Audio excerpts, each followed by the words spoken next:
Hello મિત્રો, આજનો video થોડો ખાસ છે કેમ કે હું તમને મારી લાઈફ વિશે થોડુંક કંઈક કહેવા માંગીશ.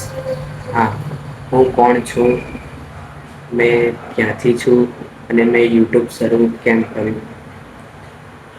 પહેલી વાત, હું એક મિડલ ક્લાસ ફેમિલીમાંથી છું. બાળપણથી જ મને કંઈક અલગ કરવાનો વિચાર હતો.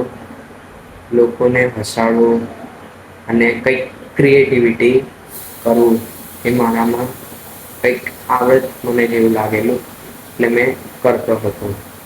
શરૂઆતમાં વિચાર્યું ન હતું કે હું યુટ્યુબ કરીશ, બસ એક સપનું હતું કે મારી ક્રિએટિવિટી આખી દુનિયા સુધી પહોંચે. યસ, પહેલી વાર કેમેરો ઓન કર્યો ત્યારે બહુ ડર લાગતો હતો. મનમાં વિચારતો હતો કે લોકો શું કહેશે,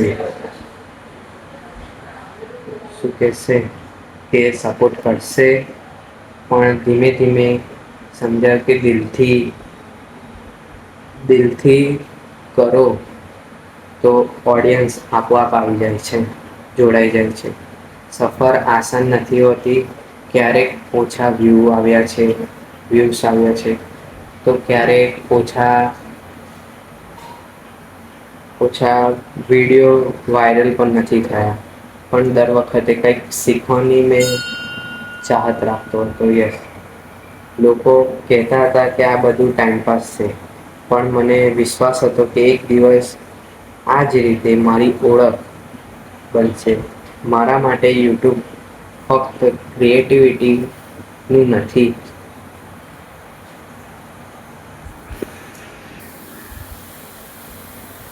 આ મારી મહેનત અને ઇમોશન, એ મારું સપનું છે. જો તમે પણ કંઈક કરવું હોય તો કોઈ દિવસ કોઈનો પરફેક્ટ ટાઈમ આવતો નથી મિત્રો. હા, આ રિયાલિટી છે, ફેક્ટ છે. તમે જે સમજો એ. કોઈ દિવસ કોઈનો પરફેક્ટ તમે જ્યાં સુધી બનશો ને ત્યાં સુધી તમારી જિંદગીમાં કોઈ દિવસ સફળ નહીં થાવ. હા, એટલે પરફેક્ટ થવાનું બંધ કરી દો અને અત્યારે તમારે જે પણ કારકિર્દી તમે વિચારી હોય તેમાં તમે તમારું 110% આપો. યસ, મેં પણ યુટ્યુબમાં તમને આગળ જેમ કીધું એમ કે યુટ્યુબ સ્ટાર્ટ કર્યું હતું ત્યારે ડર લાગતો હતો, પણ હવે ડર નથી લાગતો.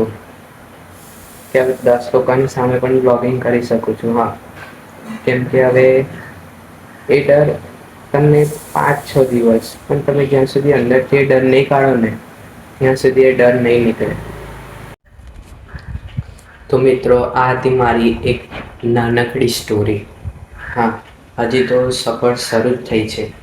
જો તમને મારી સ્ટોરી અને વિડીયો સારો લાગ્યો હોય તો તમે લાઈક, કોમેન્ટ અને સબસ્ક્રાઈબ પ્લીઝ.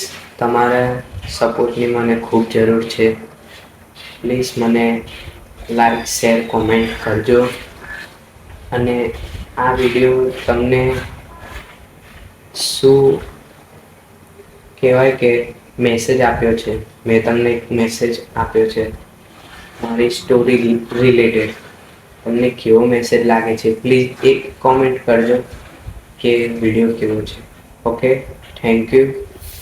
આવા જ વિડીયોમાં આપણે મળતા રહીશું. પ્લીઝ આપણને સપોર્ટ કરજો. બાય.